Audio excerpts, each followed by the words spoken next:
Quería comenzar contándoles una anécdota que creo que es una buena introducción para nuestro tema el día de hoy. Y es que cuando empezamos la iglesia, le pusimos Iglesia de la Ciudad y las siglas eran IDC. Y a veces la gente llegaba y la gente no sabía qué significaba IDC todavía. Entonces me acuerdo que le preguntamos a la hija de un amigo, ¿sabes qué significa IDC? Y ella dijo, Iglesia de la Comida.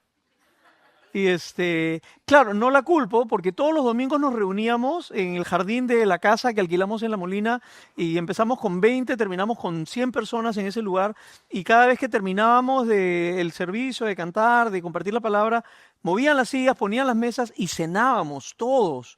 No sé cómo funcionaba eso, 80 personas comiendo juntos. Era una locura. Y una familia o dos familias de la iglesia cocinaban para toda la iglesia. Y el domingo siguiente otra familia. Claro, el truco estaba de que tú cocinabas un día para 80, pero no volvías a cocinar por 4 meses. Y comías todos los domingos en la iglesia. Todo eso se terminó en pandemia, ¿no? Pero fue una linda época donde realmente comíamos juntos todas las semanas y creo que era seguir un poco el modelo de Jesús, porque a Jesús le encantaba comer con sus amigos. Es más, una de las primeras series que predicamos en IDC fue Cenando con Jesús, porque justamente muchas de las enseñanzas de Jesús fue sentado a la mesa, ¿no? Es que las mejores conversaciones se tienen cuando uno está en la mesa, con amigos, con la gente que uno quiere, y ahí realmente uno puede conocerse, puede conversar. Ahora, una otra particularidad de nuestra iglesia es que no solamente todos los domingos cenábamos una comida completa, sino que desde el primer domingo que nos reunimos, hace 9 años más o menos atrás, celebrábamos la Cena del Señor todos los domingos. Así que esta mesita que está aquí, ustedes ya que son de casa, es una particularidad de IDC. Yo la verdad que no he conocido otra iglesia, al menos donde he estado, que celebren la Cena del Señor todos los domingos. Y no es que una manera sea más espiritual que otra, pero tenemos nuestras razones y una de ellas es que justamente el libro de Hechos, la historia de la iglesia primitiva nos cuenta de que cada vez que se reunían como familias, partían el pan, tomaban la copa y recordaban cuál era la razón de por qué ellos estaban ahí. Así que el mensaje de hoy es alrededor de esta mesita. Es alrededor de estos elementos, el pan y la copa, porque justamente fue esa noche, la última noche que Jesús se encuentra con sus discípulos y cambia lo que es el significado de lo que era la cena de la Pascua judía y lo convierte en la celebración de lo que hoy conocemos como la Cena del Señor. ¿Ok? Así que vamos a ver de que una de las razones por la que la celebramos todos los domingos es porque nos da la oportunidad de que por medio de estos elementos podamos predicar el mensaje más poderoso que tiene la capacidad de no solamente perdonarte, salvarte, sino seguir transformando tu vida. Así que la copa y el vino son la esencia de qué se trata la fe cristiana. Por eso nos encanta terminar cada ceremonia que tenemos los domingos con la Santa Cena. Es lo que justamente también separa a Jesús de los fundadores de muchas otras religiones. ¿Qué tenían en común Mahoma? ¿Qué tenían en común Confucio, Buda y aún el mismo Moisés de Jesús? Es que todos ellos murieron en una feliz vejez. Sin embargo, no fue el caso de Jesús. Mientras todos ellos murieron acompañados, Jesús murió solo. Mientras todos ellos murieron abrigados y con el cariño familiar, Jesús murió desnudo. Mientras ellos murieron de viejos y en alegría probablemente, Jesús murió en la más profunda agonía, clavado en una cruz de la manera más dolorosa que te podrías imaginar. Ahora, yo sé que para algunos es difícil entender a un Dios de amor que envía a su Hijo a morir de esa manera. Y espero que este mensaje nos ayude a entender un poquito más cómo la muerte de Jesús es tremendamente central si quieres entender verdaderamente de qué se trata la vida cristiana. La muerte de Jesús no solamente es necesaria para entrar en la familia cristiana entendiendo su significado, sino tener la muerte de Jesús delante de nosotros permanentemente es tremendamente necesaria para seguir caminando también. Así que vamos a ver hoy día 3 puntos acerca de la cena y que tienen que ver con la muerte del Señor. En primer lugar, la importancia de su muerte. En segundo lugar, el significado de su muerte. Y en tercer lugar, cómo podemos, por medio de su muerte, seguir siendo transformados aún el día de hoy. Así que empecemos hablando un poco acerca de la importancia de su muerte. ¿Vieron cuando Sophie leía el texto bíblico que mencionaba que Jesús estaba buscando un lugar para celebrar la Pascua judía? La Pascua judía se celebra el mismo día todos los años y los judíos lo celebraron por siglos. ¿Y qué se celebraba en la Pascua?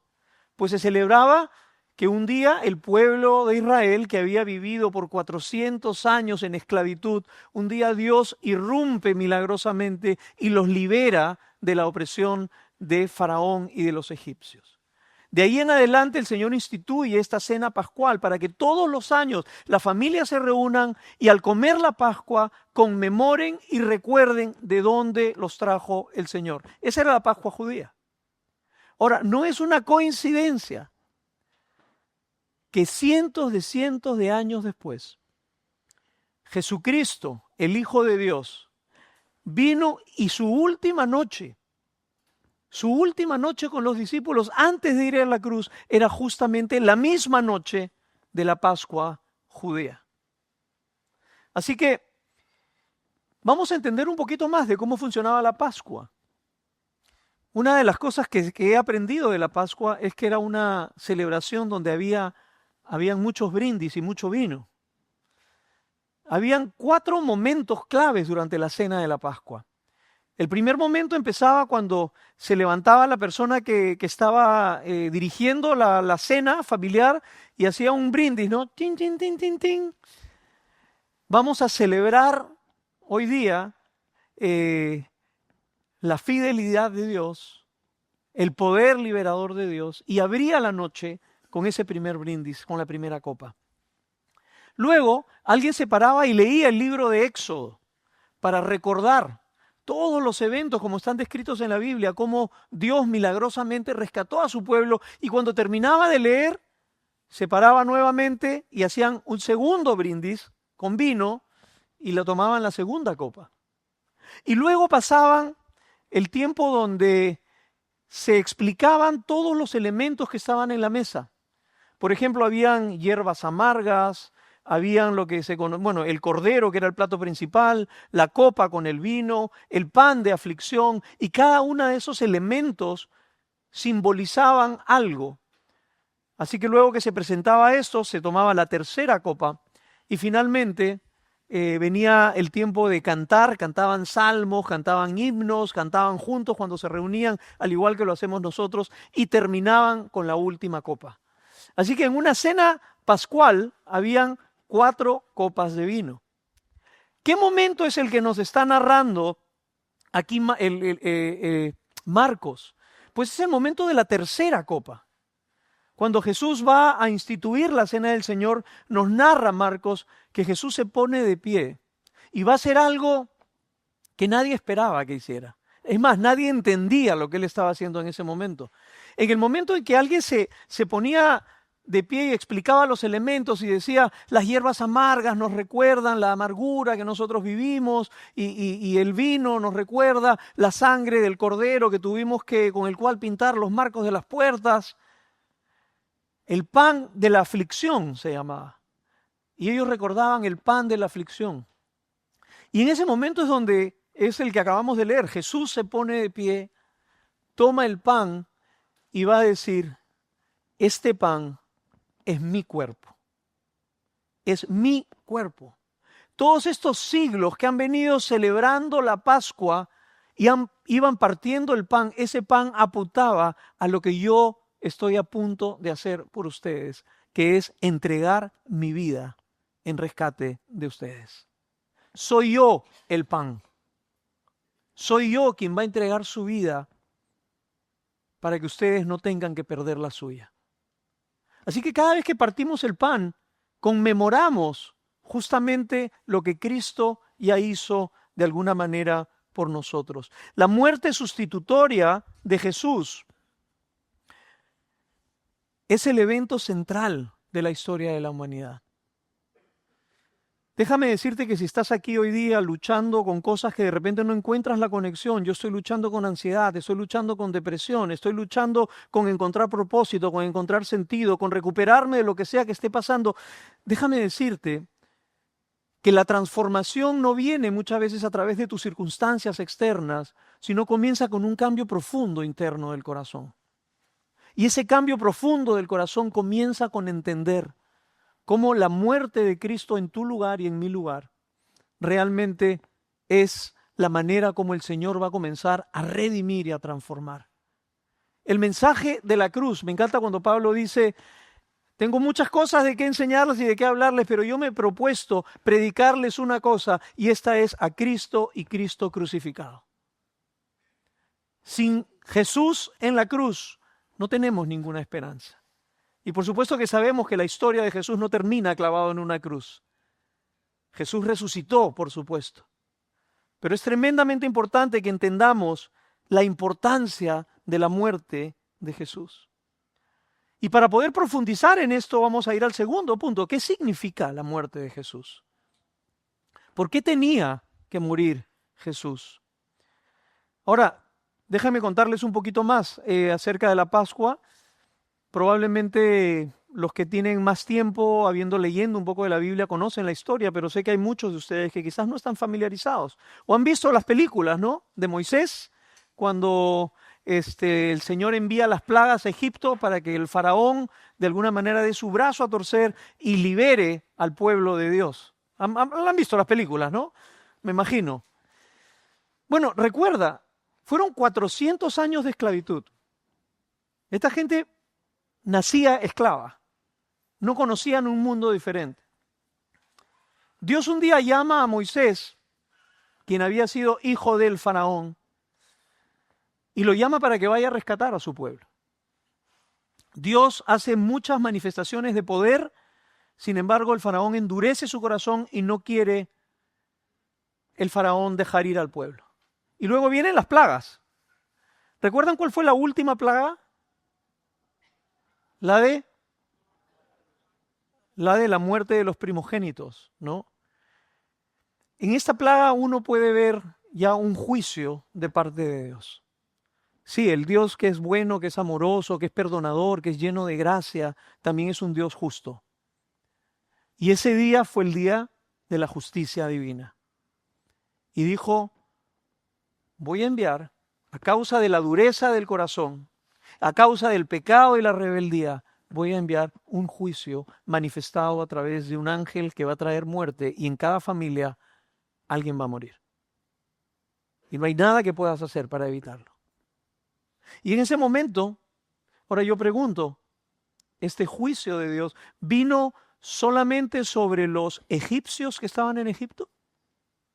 ¿O vino también sobre los judíos que eran parte del pueblo de Dios que estaban en Egipto?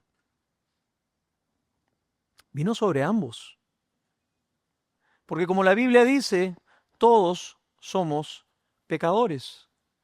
A lo que les cuesta a veces entender un poco el significado de la palabra pecado. Pecado es errar al blanco. Dios nos diseñó para vivir de una manera, y cuando nosotros vivimos de una manera distinta a lo que Dios ha establecido, eso es pecado. Es errar al blanco, errar al diseño para el cual fuimos creados. Y la Biblia dice que la paga, el salario del pecado es la muerte. Y vamos a explicar un poquito más eso. Muerte es separación. La Biblia dice que todos somos pecadores. El único que vivió una vida sin pecado fue Jesús, nadie más. Después de Jesús, todos somos pecadores. Pecadores grandes y pecadores chiquitos. Pecadores ocasionales y pecadores profesionales. Pero todos somos pecadores.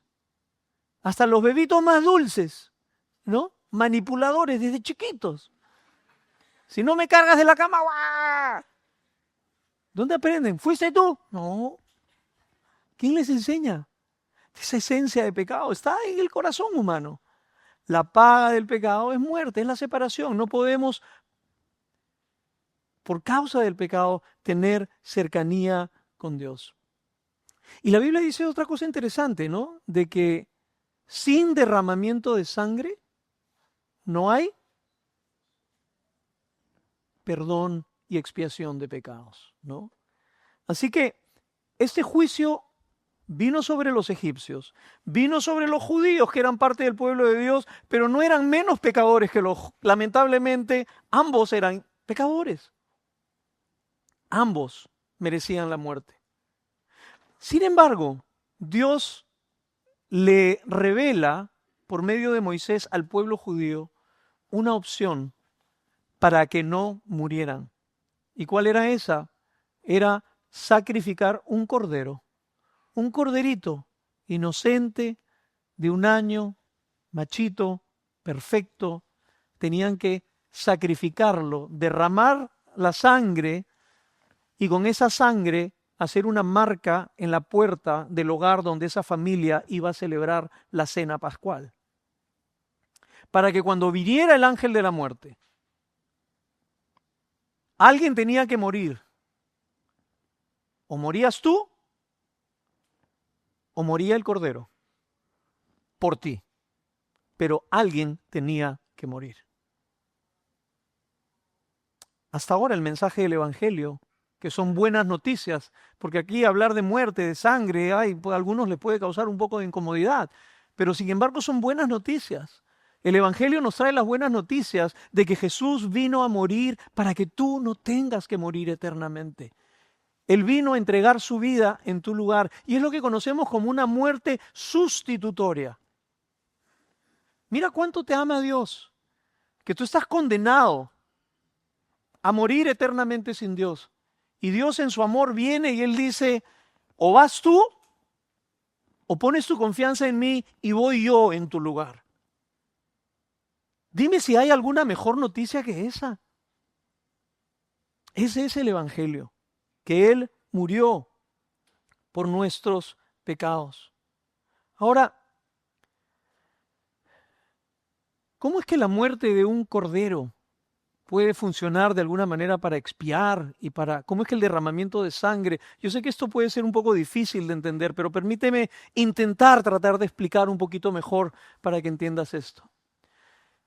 El plan de Dios está revelado desde la eternidad. Los primeros capítulos de Génesis. ¿Recuerdan ustedes qué pasó cuando Adán y Eva desobedecieron a Dios y se rebelaron contra Dios? ¿Qué pasó? ¿Se dieron cuenta de qué?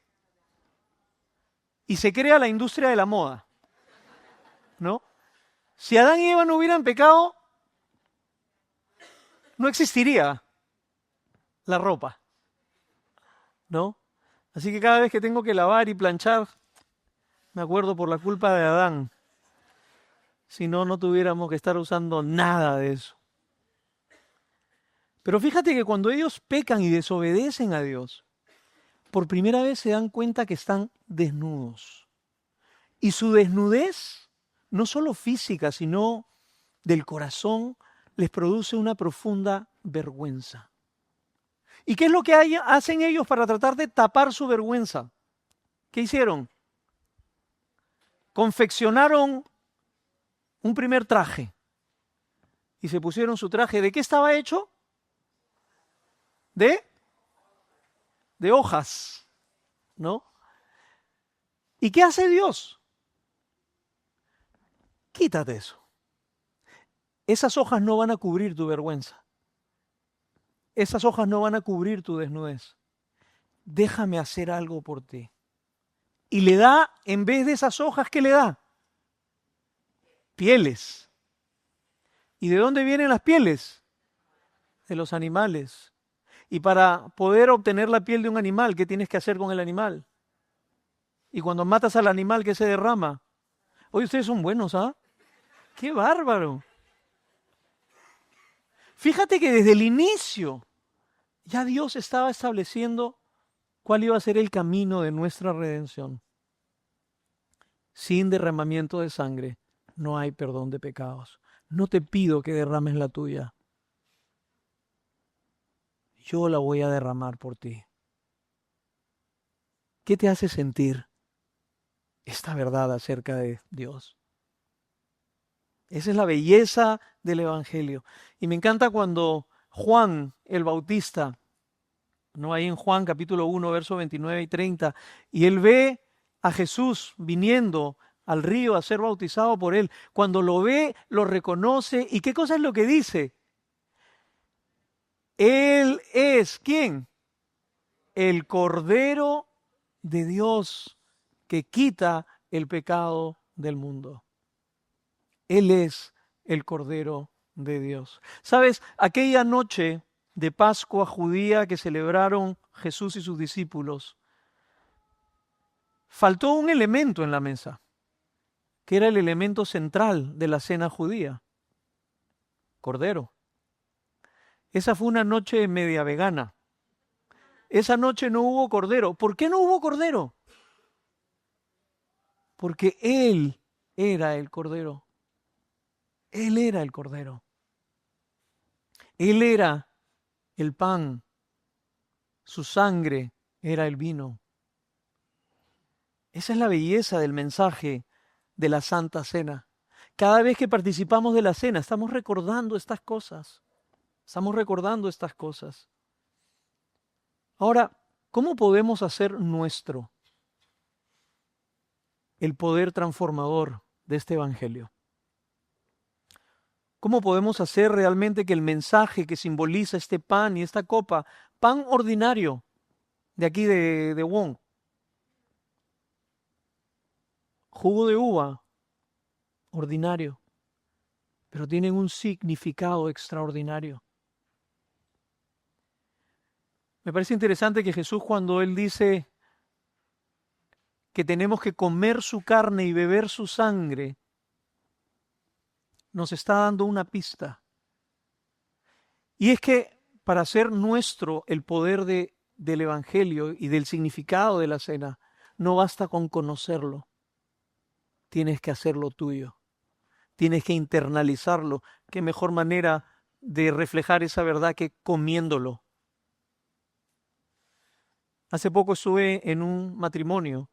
Los que me conocen un poquito más saben que amo los matrimonios. Si alguien se va a casar, por favor, invíteme. No tengo que casarlos, pero me encantan los matrimonios. Amo estar en los matrimonios. Porque en los matrimonios parece que todo el mundo por un momento se olvida de todos sus problemas. Tú llegas a un matrimonio y la gente va con su mejor ropa, bien vestiditos. Los novios ponen lo mejor que pueden, ¿no? La mejor comidita. Hay tantos días, la decoración, el ambiente. Es toda una gran fiesta y una gran celebración. Por eso amo los matrimonios. Amo las mesas del banquete. Porque siempre cuando uno ya llega con hambre, ¿no? Y a veces ya he venido conversando, de repente por ahí algún brindis, se abre el apetito, y nadie se anima a tocar la mesa del banquete, ¿no? Y uno la mira y pasa por la mesa, y de vez en cuando alguien se voltea, saca algo, ¿no? Pero ese banquete no es un banquete hasta que te lo comes. De nada sirve ese banquete si está solamente decorativamente ahí. El banquete, para que lo disfrutes, te lo tienes que comer. El mensaje del Evangelio, si no lo haces tuyo, no tiene ningún sentido. Si es una verdad bonita, si es un evento histórico que recordar, si es una celebración semanal sin sentido, no tiene ningún valor. Pero cuando participamos de la cena, cuando comemos el cuerpo, cuando tomamos la sangre, simbólicamente hablando, es un hermoso recordatorio de la esperanza y de la dependencia que tenemos en el Señor. Quiero mencionar 3 cosas acerca del poder transformador del mensaje que representa la cena del Señor. Para poder recibir y entender plenamente el significado, tenemos que recibirlo en primer lugar en una actitud de total dependencia. ¿Qué quiero decir cuando digo en total dependencia? Me refiero a que tienes que acercarte a esta mesa teniendo plena confianza que no te acercas confiando en tus propios méritos. No te acercas confiando en tu propia justicia, en tu propia bondad, en cuán fiel has sido esta semana. Te acercas confiando en la justicia y la perfección de Cristo.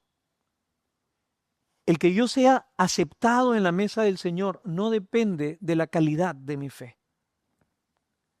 Depende de la calidad de aquel en quien he depositado mi fe. Dime si no te da esperanza saber que tu salvación no depende de cuán buena y pura sea tu fe. Tu salvación depende de la grandeza de aquel en quien has depositado tu fe. La fe no salva. Cristo salva. La fe no trae perdón. Cristo trae perdón. Hasta el mismo Pedro, y queda registrado en la Biblia para que no olvidemos, le va a decir, Señor, aumenta mi fe porque mi fe es así de chiquita. Y cuando vienes a la cena, no puedes venir con ningún tipo de soberbia, creyéndote moralmente superior a nadie. Vienes con total humildad, con total agradecimiento, en total dependencia de que eres aceptado por los méritos de Jesús, no por los tuyos. En segundo lugar, cuando te acercas a la mesa, te acercas reconociendo que eres parte de un nuevo proyecto y de una nueva familia. La Pascua judía se celebraba en familias, unidades familiares, siempre. Y esta vez va a romper el protocolo Jesús en la última cena con sus discípulos, porque eran 12 hombres de 12 familias diferentes. Pero los sentó a la mesa y los hizo una nueva familia. Yo sé que muchos de nosotros tenemos a familiares que de repente ya no están con nosotros. Varios hermanos venezolanos que quizás sus padres están lejos. Algunos han perdido a familia, hijos. Pero un hermoso regalo que el Señor nos da en la comunidad es una nueva familia. Una nueva familia. Y la Santa Cena nunca la celebramos a solas. Siempre la celebramos comunitariamente. Porque es un recordatorio que somos parte de una nueva familia. Yo sé que muchos de ustedes son mucho más cercanos a gente, hermanos en la fe, que a veces que su propia familia de sangre. Es una triste realidad. Hay hermanos que están divididos, pero sin embargo, Dios nos regala aquí la oportunidad de encontrar familia. ¿Cuánta gente soltera, solitaria, gente que está separada, gente de repente que no tiene con quién compartir muchos de sus momentos importantes en la vida? Y el Señor te regala una nueva familia. Somos muchos hermanos, tenemos un mismo Padre. Y cada vez que participamos de la cena, no lo hacemos solos, pasamos todos y estamos reconociendo que Dios nos da la familia que tanto necesitamos. No es una familia perfecta como no es la tuya, pero es lo que hay. Es lo que hay. Peleamos, nos reconciliamos, nos confrontamos, nos animamos, nos lastimamos, pero seguimos unidos por medio de lo que compartimos en común, que es la obra de Jesús a nuestro favor. Y finalmente, cuando participamos de la cena, y este es el último punto que quiero mencionar, lo hacemos con una tremenda expectativa. Les decía que me encanta ir a los matrimonios, porque en verdad, y esta es una convicción personal, yo tengo una convicción de que la experiencia humana más cercana a lo que va a ser cuando estemos con Cristo va a ser una boda. No va a ser un espacio donde vamos a estar todos así.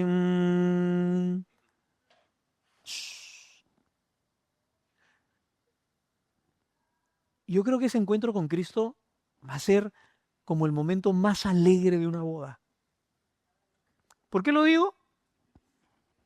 Porque justamente el Señor, a través del apóstol Juan en Apocalipsis, dice, ¿cómo le llama a ese encuentro? las bodas del Cordero. Y no es simbólico, ¿eh? Las bodas del Cordero. Y Jesús dijo, debe estar con sed mi Jesús, porque dijo, no voy a volver a tomar de esta copa de vino hasta que me la tome con ustedes. ¿Sabes lo que está haciendo aquí el Señor? Está haciendo un pacto. Es como cuando alguien dice, no sé, por mi vida, porque no vuelvo a tomar esto hasta que esté con ustedes. Lo que he comenzado en sus vidas, lo voy a terminar. Yo me voy a asegurar que ustedes vuelvan al hogar conmigo. No es por tu fe, es por mi fidelidad. No es por tu justicia, es por mi justicia. Y si tú pones tus ojos en mí, si tú confías en mí, yo te voy a llevar de regreso al hogar. Y cuando nos encontremos, prepárate para las grandes bodas del Cordero. Y prepárate para la fiesta del gran banquete. Es interesante que Dios use estas imágenes, ¿no? Bodas, banquetes, vino, pan. Y eso que ni siquiera les cuento, que en el Antiguo Testamento he encontrado un texto que cuando se encuentran los ancianos, tienen un encuentro con Dios y dice que comieron la mejor carne y bebieron el mejor vino. Pero eso lo dejamos para otro día. Participar de la cena, ¿sabes qué? Nos da una tremenda expectativa de que quizás en esta vida no te tocó pasarla tan bien. Algunos de repente tuvieron más bendiciones que otros, algunos tuvieron vidas más fáciles que otros, algunos les tocaron pasarlas muy duro, mucha soledad, mucho abandono, crisis económica, relacional. Algunos no han podido tener hijos. Hay tantas cosas que nos han traído dolor. Pero participar de la cena es levantar los ojos del suelo al cielo y decir, este no es el final de mi historia. Aquí no termina mi historia. Y por más que me haya tocado pasarla más feo que otros en esta vida, yo sé que lo que me espera cuando esté en la presencia del Señor va a ser gloria eterna por siempre. Y eso se llama expectativa. Así que no queremos darte una esperanza falsa o temporal. Sí, el Señor viene a nuestra vida y comienza a traer el reino de Dios a nuestra vida aquí y ahora. Su presencia, como hemos cantado, es suficiente. Él nos consuela, Él nos reconforta, pero no necesariamente va a quitar todo el dolor en esta vida. Es hermoso poder conocer a Cristo. No me imagino cómo podría yo atravesar todos los dolores, sufrimientos, si no tuviera a Cristo a mi lado, para que me fortalezca, para que me lleve de la mano, pero para tener la plena seguridad de que un día estaré en el lugar, como dice Juan, donde no habrá más dolor, donde no habrá más colesterol, donde no se me volverá a subir la presión, donde voy a poder comer gluten y mucho, arroz en abundancia y no voy a engordar, donde mi corazón no va a producir más maldad, donde, como dice Pablo, el mal que no quiero hacer, eso hago, y el bien que quiero hacer, eso no hago. Ya no voy a tener esta lucha interna conmigo mismo, donde no va a haber más corrupción, donde la sociedad será una sociedad perfecta para siempre, por toda la eternidad. Ese es el lugar que nos espera. Y mientras peregrinamos por este mundo, lo hacemos con una experiencia de un destello de lo que el cielo será aquí, pero con la plena certeza de lo que nos espera allá. Y cuando vengas por ese pasillo a servirte la cena del Señor, recuerda estas tres cosas. Señor, yo me sirvo de esto reconociendo plenamente que dependo totalmente de ti. Me acerco entendiendo que me has hecho parte de una nueva comunidad y de una nueva familia, pero lo hago con una tremenda expectativa del día que nos volvamos a encontrar. Vamos a orar. Padre, te damos gracias. Siempre tu palabra está llena de esperanza. Siempre tu espíritu es capaz de tocar las fibras más íntimas de los corazones. Señor, yo sé que para muchos el mensaje del Evangelio y el mensaje de la cena es algo que quizás ya conocen de tanto tiempo. No es nada nuevo. Pero no permitas, Señor, que la familiaridad nos robe el asombro de la belleza de lo que el pan y la copa significan. Señor, ¿cómo no rendirnos ante un Dios que nos amó de tal manera que envió a su Hijo a morir en nuestro lugar? ¿Quién a duras penas podría morir por otro? Pero tú morir por nosotros cuando éramos aún enemigos y pecadores. Solamente tú. Y te pido, Señor, por cada una de las personas que van a tomar la cena el día de hoy, que Padre, al llevar ese pan y esa copa, puedan experimentar, no solamente conocer con su cabeza, sino experimentar en el corazón tu presencia con ellos en esta vida. Y el pacto que tú hiciste, que tú terminarás lo que has comenzado y que tú nos llevarás de la mano al hogar para siempre. En el nombre de Jesús. Amén.